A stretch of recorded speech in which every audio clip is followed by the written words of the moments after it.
Ya, pemirsa kembali di Berita Satu View. Kita akan menuju ke bahasan berikutnya terkait dengan kenaikan dari harga bahan bakar minyak yang kemudian di pekan ini juga menjadi satu bahasan yang sangat menarik dibahas oleh berbagai media. Saya ke Pak Ari dulu.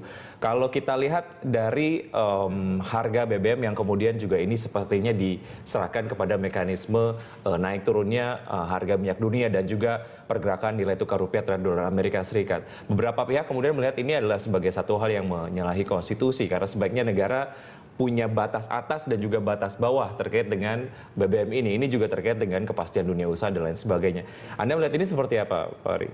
Ya, saya melihat dari pendekatan pertama, pendekatan yuridis ya. Secara yuridis ini memang ada yang menilai bahwa keputusan menyerahkan ke mekanisme pasar ini termasuk pelanggaran undang-undang dan juga konstitusi, karena dalam undang-undang itu kan BBM itu harus dikendalikan premiumnya, tidak dinaikkan gitu kan. Tapi ini sekali lagi ini adalah tafsir dan di DPR sendiri sebenarnya sudah mulai ancang-ancang untuk hak angket ke arah situ kan. Itu artinya bahwa ada peluang secara yuridis untuk memintai pendapat kepada Presiden kenapa terjadi kenaikan BBM. Yang kedua, ya secara politis ini tentu menjadi sasaran empuk juga buat Jokowi dan koalisi Indonesia Hebat.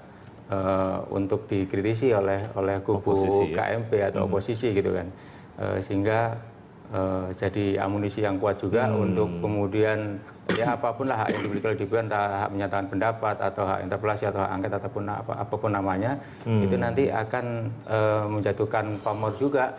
Yang survei LSI tadi itu kan, elektabilitas Jokowi, popularitas Jokowi turun, itu artinya memang ya itu bisa dibaca di masyarakat gitu kan.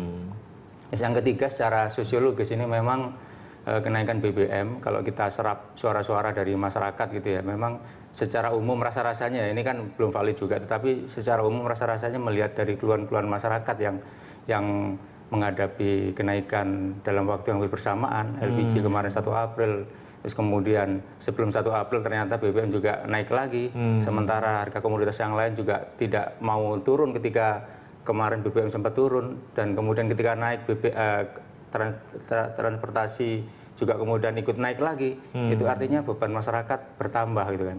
Beban masyarakat akan bertambah. Jadi secara sosiologis memang kenaikan BBM ini tidak populis, walaupun sebenarnya pertimbangan pemerintah itu cukup bagus karena besarnya subsidi yang harus ditanggung oleh APBN gitu kan. Ya, Pak Bambang, apa yang Anda baca sebetulnya dari strategi ataupun mungkin keputusan dari pemerintahan Jokowi untuk akhirnya menyerahkan pergerakan dari harga BBM terhadap mekanisme pasar gitu ya, terhadap pergerakan harga minyak dunia. Apa yang ingin disampaikan oleh pemerintahan Jokowi kepada masyarakat sebetulnya? Ya, kalau menurut Jokowi sih jelas, dia pikir kemarin kan dengan harga subsidi itu 200 T itu hanya hilang buat dibakar di daerah-daerah macet ini ya. Dan makin kaya seseorang, makin banyak mobilnya, makin banyak dia terima subsidi itu. Sementara masyarakat yang paling miskin, nggak punya motor, nggak punya, justru hampir tidak menerima subsidi itu. Jadi ini ada soal keadilan juga. Tapi kalau menurut saya yang lebih penting bagi pemerintah adalah dalam keadaan ekonomi yang sekarang juga tidak terlalu baik, 200 T itu kan lebih baik dipakai bikin waduk, bikin infrastruktur dan sebagainya, dan itu menghasilkan, membuat lowongan tenaga kerja dan sebagainya, dibandingkan itu dipakai hanya hilang menguap di subsidi BBM. Tapi pemerintah harus bisa mensosialisasi ini. Nah, dan ini juga kalau subsidi BBM dilanjutkan, menurut saya rupiah juga akan makin jeblos, bisa 300 T malah subsidinya begitu. Jadi ada masalah-masalah yang makro dan masalah yang mikro. Ini harus ada penjelasannya, sebab masyarakat merasakan mikronya kan. Masyarakat merasakan kenaikannya, dia nggak tahu pemerintah bisa bangkrut, ya itu soal lain. Saya kasih contoh misalnya, ada angka yang menurut saya saya juga agak bingung kenapa begini. Kalau kita lihat perasaan kita ya di lapangan, harga-harga ini naik jelas gitu. Masyarakat teman-teman kita mengeluh jelas gitu. Tetapi kalau kita lihat tadi laporan Bank Indonesia tentang indeks harga-harga, 3 bulan ini harga-harga itu praktis relatif kenaikannya itu jauh lebih kecil dibandingin tahun lalu pada bulan yang sama. Indikasinya gitu. menurun ya? Malah ya indikasinya menurun. Jadi dari level makro justru harga-harga itu tidak naik, tapi yang kita rasakan tadi sehingga saya juga bertanya-tanya apakah ini karena saya tinggal di Jakarta atau karena apa? Memang data-data BI dan data pasar itu tidak nyambung begitu. Harusnya nyambung jelas teorinya, tetapi ini menjadi pekerjaan kita lah wartawan untuk mengetahui ada apa ini. Iya, ya. Sebetulnya kalau kita lihat ini menimbulkan tentu saja efek domino lah ya. Katakanlah ada kenaikan dari beberapa kebutuhan dari masyarakat sendiri, seperti ada LPG, kemudian juga komoditas dan juga transportasi. Nah, ini menjadi satu hal yang kemudian berefek pada inflasi. Anda melihatnya seperti apa terdapat dampak dari kenaikan BBM ini, Mas Ari? Iya, saya kira pemerintah memang harus intervensi ya. Selama ini intervensi sudah dilakukan pemerintah, tetapi masih di dalam lingkaran mekanisme pasar. Mestinya intervensi ini adalah dengan cara mengendalikan pasar, tidak dengan cara menyerahkan ke pasar sepenuhnya, sehingga dengan demikian daya beli masyarakat ini menjadi terjaga gitu kan. Misalkan intervensi pasar itu misalkan harus memastikan bahwa harga-harga kebutuhan pokok ini tidak naik drastis, karena sekarang ini kan ada kecenderungan pengusaha mau enaknya aja dalam tanda kutip kan. Ketika harga BBM turun dia nggak mau turun, dia tetap nangkring aja di harga segitu.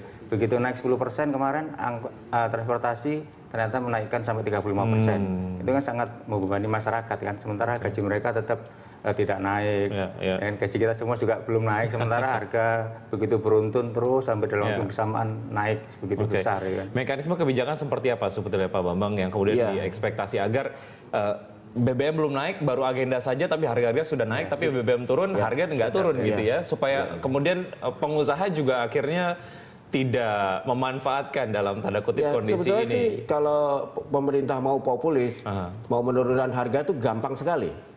Buka aja keran impor, karena harga beras kita nih sekarang nih itu lebih mahal ketimbang harga impor. Harga gula kita jauh lebih mahal ketimbang gula impor. Harga garam kita jauh lebih mahal ketimbang garam impor ya.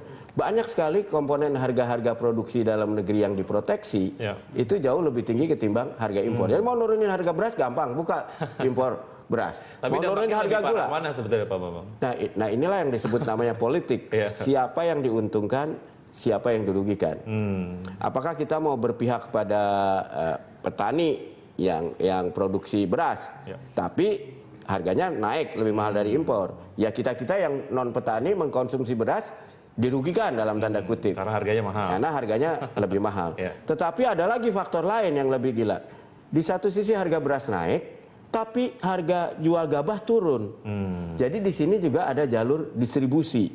Ya, nah jalur distribusi apakah sengaja, artinya pihak pedagang mengambil untung, atau bisa juga karena transportasi hancur sekarang, logistik hancur, karena kemarin kan praktis pemerintah sebelumnya karena subsidi BBM tidak bisa membangun infrastruktur. Nah sekarang infrastruktur mau dibenahi, tapi infrastruktur mau dibenahi perlu waktu. Saya kasih contoh kan, bayangkan kalau saya mengirim satu kontainer barang dari Jakarta ke Padang, itu jauh lebih mahal ketimbang saya kirim dari Jakarta ke Singapura. Bahkan kalau saya mau kirim ke Padang pun lebih murah saya lewat Singapura dulu. Kan itu ada something wrong ya. Jadi karena infrastruktur kita belum dibenahi. Padahal di negara yang luas seperti Indonesia, jalur distribusi itu jadi jalur penting. Ini kan nggak masuk akal. Harga beras yang kita bayar naik, tapi harga gabah yang diterima petani malah turun.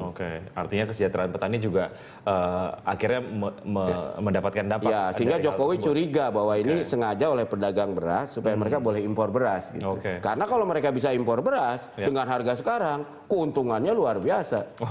Ya, beberapa dari beberapa interview yang kemudian juga sudah dilakukan dengan masyarakat. Masyarakat kemudian tidak apa-apa BBM harganya dinaikkan asalkan harga tersebut pasti dalam jangka waktu yang kemudian cukup lama gitu ya. Ada yang kemudian melihat ya mekanisme naik turun harga ini ya lah gitu. Sebaiknya seperti apa sebetulnya? Ya tergantung dari posisi kita berdiri kan. Kalau posisi kita berdiri sebagai rakyat, ya pengennya lah naik, tetapi jangan terlalu drastis. Yang pertama, yang kedua naiknya itu intervalnya jangan terlalu dekat. Kayak kemarin akan dinaikkan 1 April, ternyata lebih maju 2 hari misalkan. Nah, itu kan masyarakat nggak siap. dunia usaha juga nggak siap gitu kan. Artinya keputusan apapun tentang BBM ini memang membawa implikasi yang positif sekaligus negatif. Tinggal bagaimana pemerintah mengintervensi dengan cara menurunkan efek negatifnya dan menaikkan nilai positifnya sehingga tidak merugikan masyarakat. Kita melihatnya dari sudut pandang masyarakat ya. Kalau BBM itu dinaikkan secara cepat dan dalam waktu yang relatif dekat itu akan menyusahkan masyarakat karena standar gaji mereka kan juga belum menyesuaikan dan sebagainya. Oke ya, beberapa indikator makro lah ya, ataupun mungkin pertimbangan-pertimbangan sehingga membuat pemerintah membuat keputusan ini. Namun sayangnya masyarakat tidak terlalu memahami itu. Apa yang bisa dilakukan oleh pemerintah agar masyarakat menerima ini sebagai satu konsekuensi? Pemerintah sendiri kelihatannya tidak punya strategi komunikasi yang baik ya. Saya kasih contoh, sementara harga-harga naik, masyarakat mengeluh BBM naik, tahu-tahu harga down payment untuk pejabat dinaikin gitu loh. Untuk kendaraan. Terus tahu-tahu harga gaji untuk pajak luar biasa loh, lebih tinggi dari swasta. Seorang dirjen tuh di atas 100 juta. Sementara kita lihat pajak 70 targetnya tidak tercapai ya. Dan sekarang dikejar target, dia malah ngejar orang-orang yang selama ini taat. Bukannya mencari orang yang tidak taat. Sehingga orang yang taat lagi ekonomi lagi begini dikejar-kejar malah bisa mati gitu loh. Ya, jadi kelihatan ada satu orkestra yang tidak benar. Kalau musik tuh musiknya jalan sendiri-sendiri, fals gitu loh. Ya, jadi konduktornya harus bilang stop, ya ikuti saya begini. Kalau mau ada kenaikan harga yang membebani rakyat, jangan para pejabat justru mendapat kenikmatan, gitu ya. Sama-sama dong. Kalau kita lihat di Singapura aja, begitu ada ke ekonomi susah, gaji pegawai negeri turunin dulu, makin tinggi jabatannya, makin besar potongannya gitu loh ya. Nah, itulah leadership di situ. Gitu. Oke, ya. Anda melihatnya seperti apa, Mas Tari? Saya kira sama dengan Pak Bambang ya. Itu artinya empati ya. Pejabat itu kan harus punya empati, harus punya rasa gitu, dan isok ngerosok gitu kan. Ini masyarakat kondisinya lagi susah ya kan. Nggak bisa dipungkiri bahwa memang kondisinya susah secara umum kan dengan kenaikan yang beruntun. Nah, ketika naik yang beruntun seperti itu, tiba-tiba ada wacana-wacana yang sebenarnya tidak dibutuhkan oleh masyarakat. Ya, wacana-wacana baik yang ditimbulkan oleh pemerintahan maupun ditimbulkan oleh legislatif ataupun ditimbulkan oleh partai politik. Wacana-wacana soal tadi itu kan seperti kisruh parpol, terus kemudian ada DP mobil yang dinaikkan, fasilitas pejabat yang dinaikkan, gaji yang dinaikkan, itu artinya tidak punya empati publik gitu kan. Tidak bisa ngerosok apa yang dirasakan secara oleh masyarakat. timing sepertinya tidak tepat untuk membahas hal tersebut gitu ya. Tadi strategi komunikasinya kurang pas ya. Ya, baik, kita masih ada satu segmen, kita akan lanjutkan usai jeda, Bapak. Kami akan segera kembali.